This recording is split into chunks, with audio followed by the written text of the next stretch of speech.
Hi guys, welcome back to Canary Class, hope you're well. Don't forget to like and subscribe if you haven't already. Just me to dissect Luton today. Jacob's not very well, hopefully we'll be back for Wednesday, but get well soon mate. I'll do the best to give you a good review on my own. It is a lot more difficult on your own, but we will give it a good go. Okay, so Norwich lost last night 3-1 to Luton, away at Kenilworth Road. Luton had 2,000 fans in, so I think you'd probably say it did make a difference. I think it was pretty nice for Luton players to celebrate with their own fans when they scored, and it probably did give them a bit of an extra boost. But let's bear in mind that Norwich had their sort of B, almost C team out. These injuries are not getting any easier. We thought we'd have Timo Pukki back for last night. We didn't, but we did have Max Aarons. Him limping off at the end of the last game is not as bad as it looked, obviously.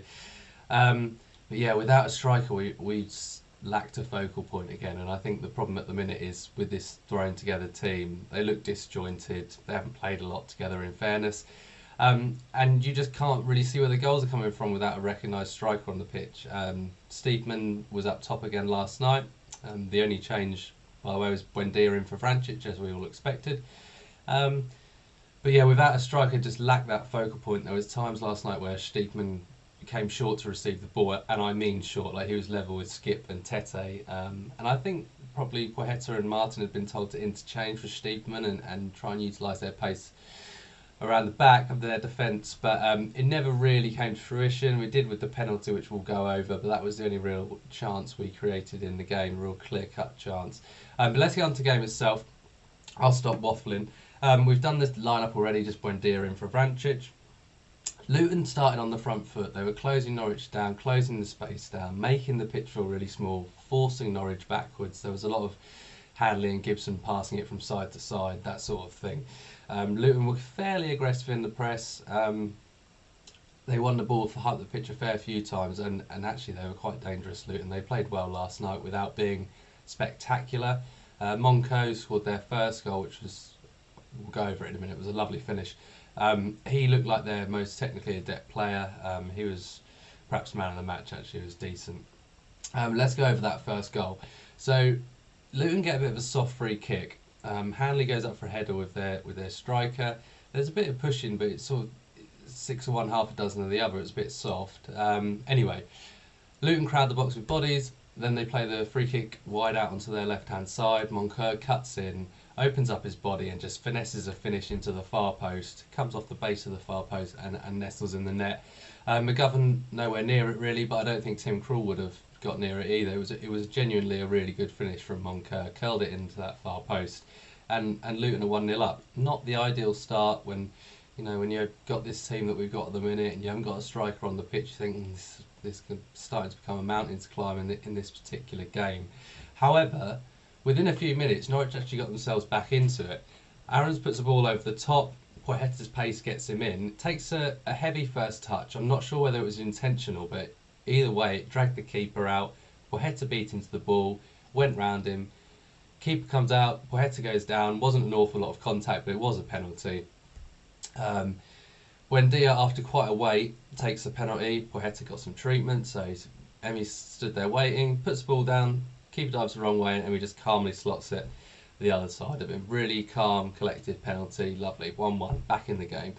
Thinking, right, just hold this and then we can build on it for the second half. And of course, moments later, Luton get a free kick on their right-hand side, whip the ball in across the front of the goal, and Pearson gets almost a free header. We're zonal marking, obviously. I think it's Hadley, Gibson and Tete zonally marking in front of the goal. And I know you're not marking a man when you're in zonal, you're marking the space essentially and just attack the ball, but it does cause confusion. The opposition do get free in the area, and that's exactly what happened. We have tightened up on set pieces this season. We are slightly better at them, although we've been lucky. I remember from the Wycombe game, Wycombe could have scored 1 or 2 from set pieces and somehow didn't. Our record's better, but there's still work that needs to be done there. If we are going to do zonal, which it looks like we're not going to change anytime soon. Daniel Farker's always done that, so I think that is just something we've accepted as a club that we're not very good at, and we are trying to mitigate from them. But last night that did not happen. So that was 2-1 Luton just for half time. Norwich grew into the first half. We After about half an hour, we began to sort of close Luton down and force them backwards. Everything that they'd been doing to us through that first half, we began to do to them, and we did come back into the game. I mentioned Poeta won our penalty. I think I meant to speak about him more there because I haven't given him stick, but I've said like he's not quite there yet. I don't know whether he's the finished article. Certainly no end product. Last night he was a lot better. He's flashed a couple of nice balls across the area. His pace caused them problems. He obviously won the penalty. Without being spectacular, he was one of our better performances. And yeah, I just wanted to say that because we're starting to see what he can offer now, or at least I am. I wasn't quite sold on him, but I'm starting to get there now. So fair play to Poeta. Yeah, better team towards the end of the first half, but couldn't grab another goal, so it remained 2-1 at half time. Then we come out for the second half, and you're thinking, right, come on lads, try and get a foothold in this game, make sure you grab the next goal, and we'll see if we can go in with the point at least. Within minutes of the restart of the second half, Luton have a penalty. Again, a bit of a weird one. I haven't seen it too many times because I was watching on iFollow. iFollow actually missed the Luton goal, the first goal. I only saw it on the replay. The producer was doing his usual thing, the slow-mo reaction shots of whoever's just missed the shot. But yeah, the penalty for the third Luton goal. Hanley goes down, almost looks like he's pushed, and then as he's fallen onto the ball, he's handled it, and the ref's given a penalty. Hanley's furious. It did look a bit harsh. It looked sort of like he was pushed onto it. There was certainly, I imagine that's what Hanley was arguing. But penalty was given nonetheless. Collins, who was on a goalless run, or a bit of a goalless run, it wasn't disastrous, he then smashes the penalty in and ends that for himself, 3-1 Luton. And you're thinking, yeah, this isn't going to happen tonight. This is not the ideal start to the second half.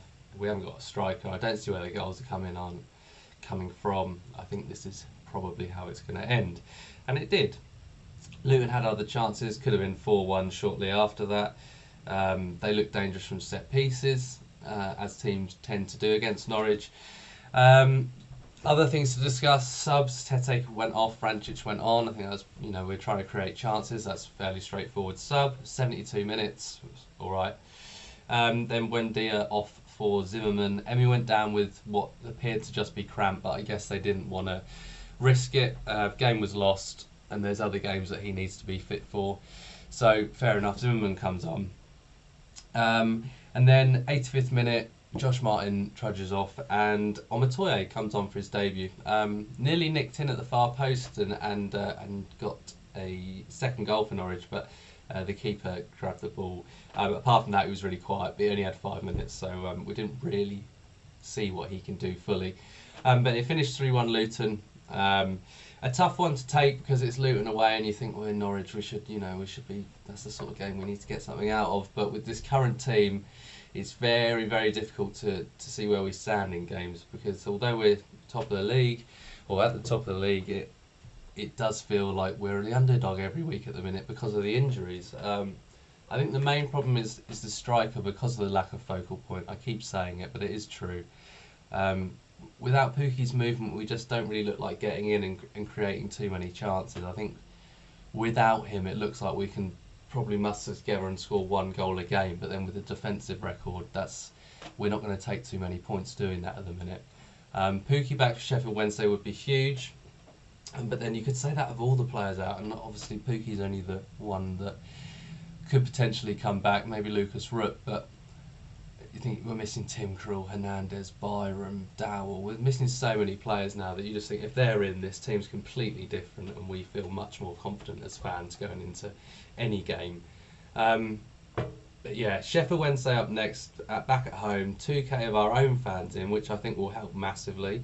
Daniel Farker likes to play in our living room, as he calls it, and especially with the younger players, or the players that haven't played so much at this level before, Poeta, Martin, that sort of them lot. I think that will massively help them get the fans behind them, and hopefully they can get the adulation from the fans just to push them over the line a bit. But yeah, We'll leave it there for now. It's incredibly hard doing this on your own, but hopefully I've summed it up there enough for you.